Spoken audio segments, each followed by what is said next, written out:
ब्रह्मा विष्णू त्रिनेत्र हे व्हावे माझे पुत्र, यावरी न इच्छी इह परत्र न जाया नेत्र मन माझे. आणि पुत्र रूपाने जर तुम्ही म्हणाल, आता संसार म्हटल्यानंतर संतती ही होणारच, तो काळाचा नियम आहे, कालचक्राचा नियम आहे. तर त्या पद्धतीने जर तुम्हाला असं इच्छा असेल मी पुत्रवती व्हावी, तर ब्रह्मा विष्णू आणि महेश या तिघांनी माझ्या पोटी पुत्र म्हणून जन्म घ्यावा.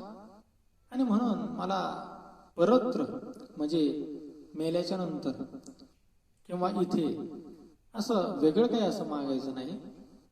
जिकडं असेल तिकडे मी पती सेवा करत असावी आणि माझी मुलं म्हणून जर पदरात जर कोणी तुम्ही देत असाल, आशीर्वाद जर देत असाल, तर ब्रह्मा विष्णू महेश माझी मुलं व्हावेत. बस एवढीच माझी काही इच्छा आहे, एवढंच काय माझं मागणं आहे. आणि एवढंच तुम्ही मला वरदान द्यावा असं अनुसूया माता सर्व देवांना म्हणते आहे.